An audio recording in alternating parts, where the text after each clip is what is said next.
Available 24/7 to help solve issues. Call me 3 a.m. on a Sunday morning. I don't care. Like hell. I mean, you just have to put in, 80 to 100 hour weeks every week.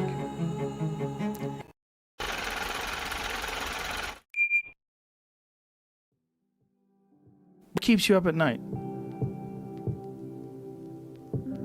Well, it's quite hard to run companies. Yeah. Especially car companies, I would say. It's quite challenging. The car business is the hardest one of all the things you do? Yes. Because it's a consumer-oriented business as opposed to like SpaceX and... Not that SpaceX is no walk in the park, but a car company, it's very difficult to keep a car company alive. It's very difficult. When things get really intense, I don't have time to go home and shower and change, so I just sleep here. I want to see. Where's that? Yeah, so I in this wanna see. room. I mean, it's pretty boring overall, really.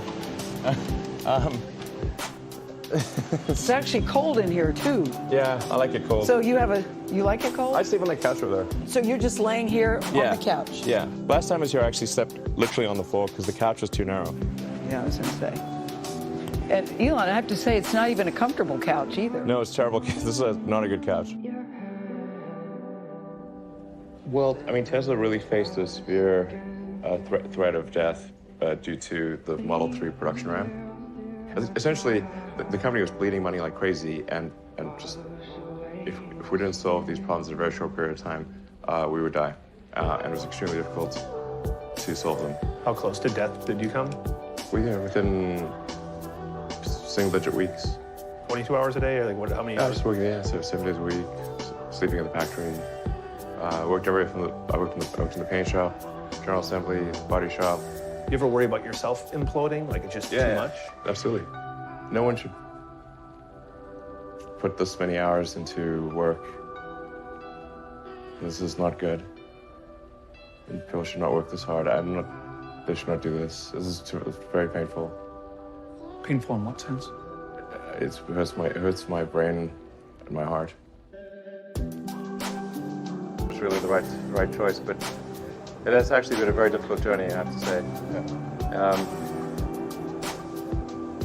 But I think there are certain important things that we must do in order for the future. Creating a company is almost like having a child. So it's sort of like, how do you say your child should not have food?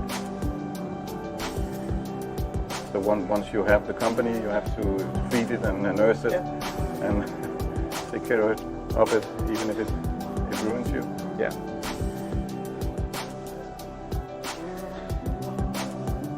But there was some tough times in 2008, end of 2008.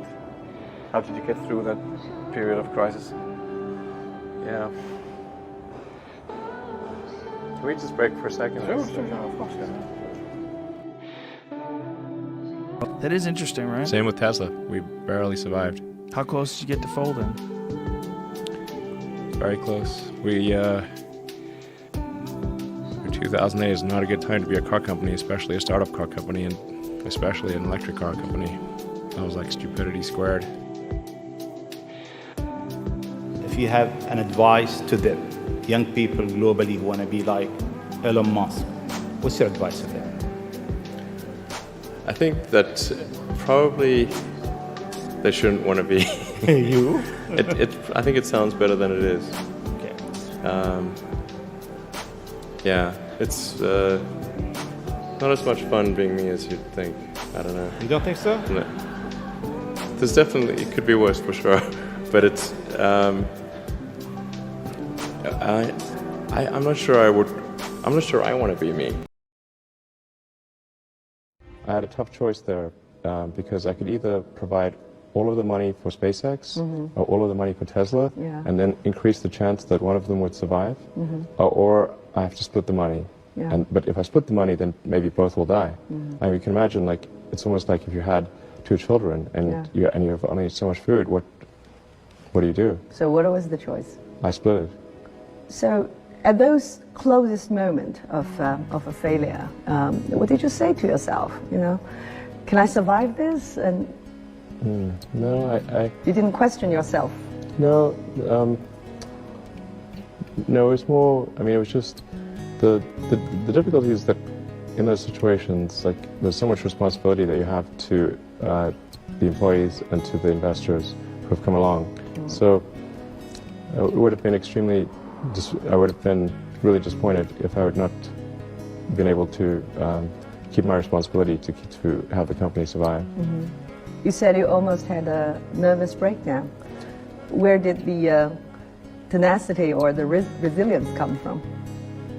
But I mean, I remember the closest I ever came to a nervous breakdown. I never thought I was someone who, you know, I thought nervous breakdowns, that's ridiculous. You know, why would people have such a thing?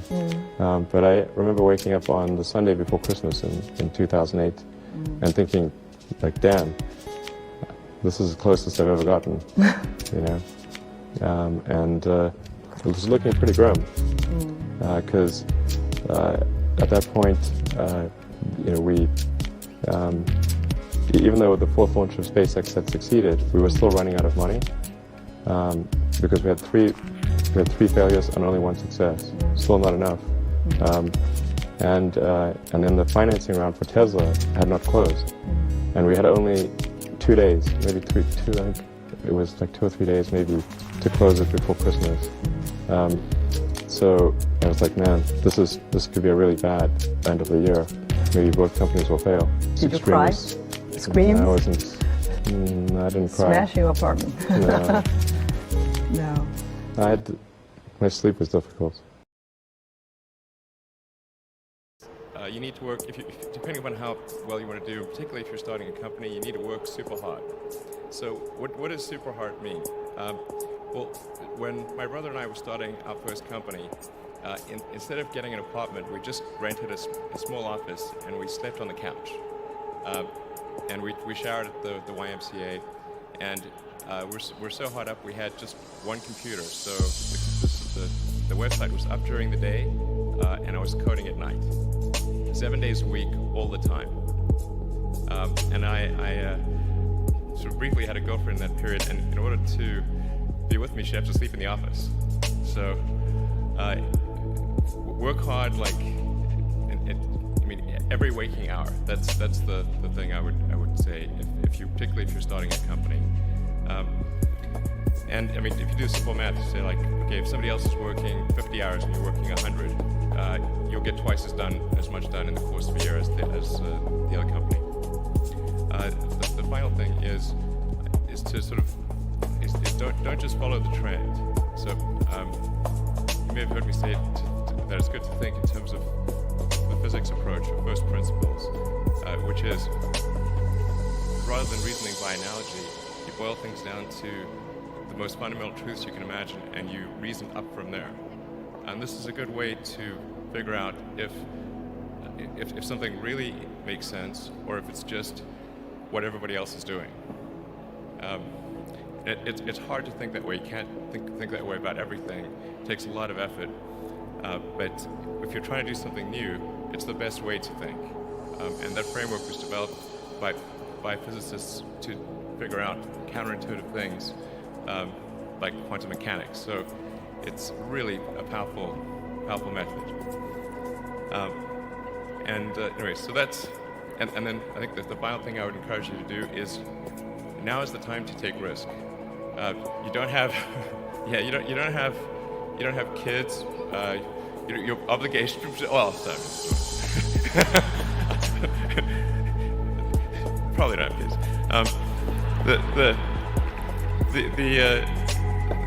But as you get older, your obligations increase.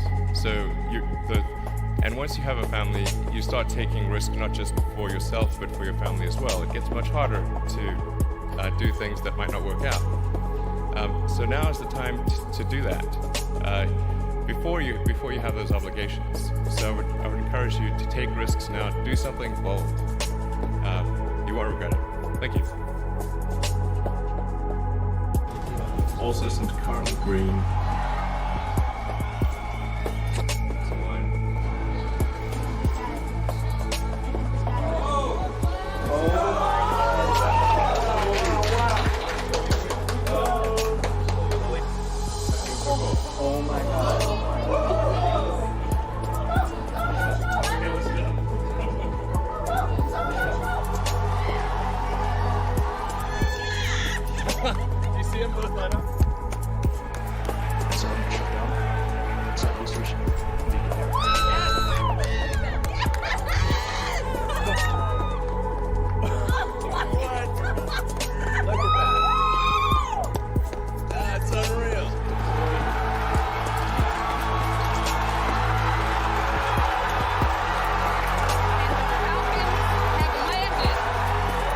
on spectacular.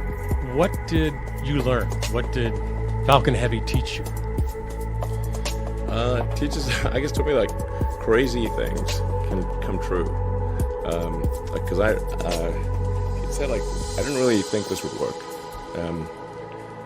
Like, when I see the rocket lift off, I see like 1,000 things that could not work, and it's amazing when they do.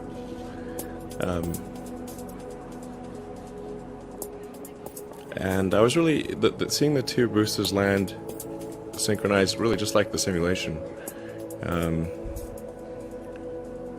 I mean, it makes me think like there really could be quite a scalable approach. You know, you could imagine large numbers of those just coming in, landing, taking off, landing, doing many flights per day. So I think it gives me a lot of faith for our next architecture, the sort of the interplanetary spaceship. And this is the result of an incredible amount of work from people at SpaceX, people at NASA. Hey, Kathy. Hey, I mean, so much. We're 18 years. This has been 18 years to finally fly people to orbit and back. I'd like to know how you were feeling in the minutes leading up to liftoff today, your emotions, your feelings of having to stand there and watch all this unfold. Thank you. Well, I mean, just speaking straight from the heart, on Wednesday during the first countdown, I'd say that my adrenaline was railed at 100%. And when the launch was called off, it went to 0%. It was like I just basically collapsed and slept the longest time I'd slept in probably a year. Then oddly enough today, I don't know, it felt like the fates were aligned, and I didn't feel nervous, it felt like it was going to work, and it felt like the right thing was going to happen. So for whatever reason, I did not feel nervous.